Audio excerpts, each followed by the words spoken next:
Dans ce lieu dans lequel c'est le lieu des députés, le lieu de la représentation du territoire, il a été et il est toujours difficile de montrer qu'il y a deux territoires.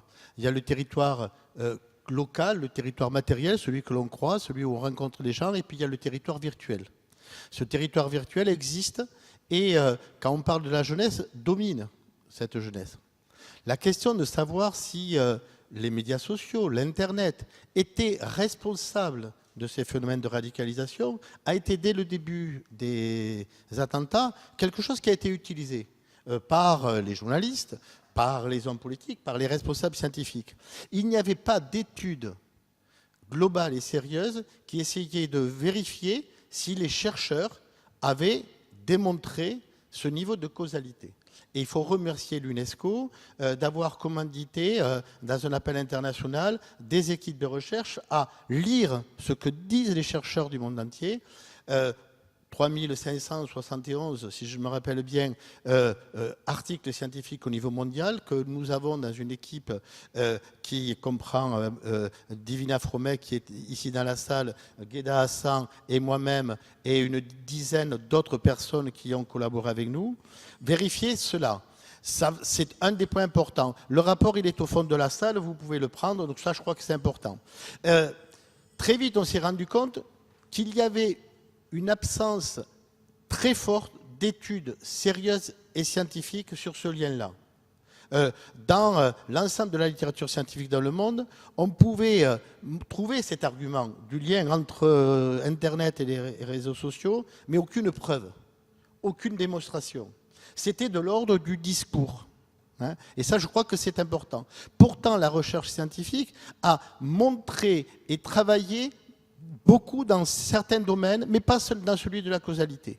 Je vais essayer de mettre en valeur certains points. Quand on regarde les jeunes radicalisés, par mon expérience de chercheur à ce domaine, je vais identifier trois moments importants. Celui de la quête d'information. Oui, au début, le jeune se pose des questions, s'interroge sur des domaines très divers qui peuvent être le domaine du religieux, le domaine de la révolte, de la rage, le domaine de la compréhension. Il s'interroge. Et bien sûr, où va-t-il? Pour donner réponse à ces questionnements, il va sur le net. Ce qui pourrait nous paraître évident, puisque on sait que la source d'information la plus crédible pour des jeunes de 16 à 22 ans, c'est l'Internet, et ce n'est pas le journal, ce n'est pas le magazine et ce n'est pas la télévision. Donc d'abord, les jeunes vont chercher des réponses. Que vont-ils trouver dans ce site?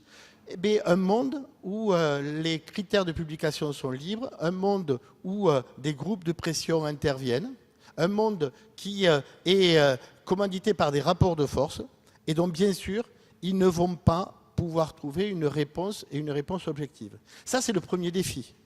Comment soit produire des règles qui permettent que ce qui est produit ne soit pas, alors, pas seulement des fake news, puisque les députés ont travaillé là, sur ce thème-là il n'y a pas longtemps, ne soit pas nourri de théories du complot. Comment trouver un certain nombre de problèmes, ça c'est un premier défi. Mais on voit bien que le deuxième défi, c'est comment éduquer la jeunesse à avoir une capacité à chercher de l'information d'un point de vue critique et à valider cette information. Ça, c'est le premier point. Deuxième période, quand on voit les processus de radicalisation, il y a un temps où on cherche à s'identifier à un nous collectif qui va nous permettre de nous retrouver. Où est ce nous? Il est bien sûr dans les rencontres dans le quartier, il est bien sûr dans des rencontres dans d'autres lieux, mais il existe sur le net. Ce sont les réseaux sociaux qui favorisent et qui permettent cela. Non pas qu'ils le produisent, non pas qu'ils en sont responsables, mais qui favorisent, parce que ce sont des lieux de rencontre. Moyenne de participation de réseau d'un jeune, c'est entre 3 et 4 membres, il est membre de 3 ou 4 réseaux sociaux. Donc là, on sait que l'on a à inventer toute une relation d'animation, d'éducation, d'éducation civique à la vie virtuelle, à la vie de réseau. Et donc là, bien sûr, on sait qu'ils vont pouvoir se retrouver. Et enfin, quand les personnes sont engagées, quand ils souhaitent passer à l'acte, ils vont chercher à s'organiser, à communiquer ensemble. Alors là, on est moins dans l'Internet que dans le dark web, on est plus dans le domaine du crypté que dans le domaine du public, mais là, il y a aussi un certain nombre de points. Ça, je crois que c'est important. Face à cela, face à ces trois constats, les politiques du monde entier ont essayé de travailler sur trois directions. Première direction, qu'ils ne puissent pas accéder. Très vite, que les sites dangereux ou faisant l'apologie du terrorisme ne soient pas accessibles. Première politique, au niveau mondial, c'est un échec. Il est très, très difficile de pouvoir maîtriser cette non-apparition des éléments. Ces politiques ont été mises en place. Deuxième politique, elle a été une politique de présence de discours autres que les discours radicalisés et de discours institutionnels. Alors en France, on a Stop Djihadisme, mais on a un certain nombre. Dans beaucoup de pays du monde, il y a eu des politiques volontaristes de présence. Elles touchent globalement la population non concernée ou la population qui a une préoccupation. Elles ne touchent très peu les personnes qui sont en cours de radicalisation. Et troisième tentative, c'est de favoriser la participation des jeunes eux-mêmes, des associations, dans la production de discours qui peuvent être alternatifs, qui peuvent être des contre-discours, qui vont venir donner une autre voie. Cette action, au niveau mondial, elle est assez développée. Nous avons trouvé très peu d'études permettant de vérifier l'impact réel de ces productions sur la jeunesse et la jeunesse ciblée. Très peu d'impact. Alors il y en a, mais il n'existe pas encore de travaux au niveau mondial qui nous permettent de le trouver. Face à cela, quels sont les dangers qui sont aujourd'hui? Il y a un danger que nous avons essayé d'appeler le danger des radicalités. Nous avons au départ, et surtout en France, on ne pourrait pas dire la même chose au Québec, on ne pourrait pas dire la même chose dans d'autres pays, centrer le regard sur la radicalisation djihadiste. Et on voit que dans le net, il y a d'autres radicalités qui sont présentes. Dans une dernière enquête que Kantar a fait au niveau européen, le premier risque perçu par la population européenne de radicalité, ça s'appelle la xénophobie et le racisme, qui est une radicalité. Et celle-là est autant présente que les autres. Donc il est important de pouvoir travailler là-dessus. On a vu qu'un certain nombre de radicalités, par exemple la radicalité sexiste, est présente fortement et qu'il faut pouvoir lutter. Et donc, dans notre rapport, on indique qu'il faut savoir élargir notre champ de la radicalisation djihadiste vers l'ensemble des radicalités et que ce problème est présent sur le net et doit être pris en compte dans sa globalité. Dans ce rapport, on a essayé de mettre en émergence un certain nombre de constats que les chercheurs font, puisqu'on ne s'est appuyé que sur des articles scientifiques, et qui essaient de mettre. Nous ne savons très peu de choses sur ce que nous pourrons appeler la conviction numérique ou la séduction numérique.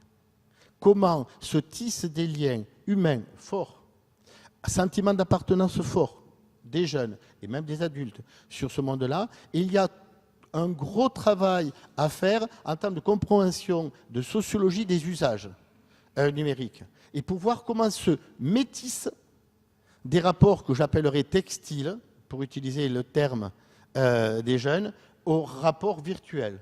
Comment se tissent ces niveaux de relations? Elles sont très fortes. Et ce n'est pas simplement une question d'embrigadement, d'emprise. Il y a réellement des voies de conviction, d'engagement affectif et rationnel. Et là, il y a très peu de travaux. Et je crois qu'il faut vraiment pousser là-dessus.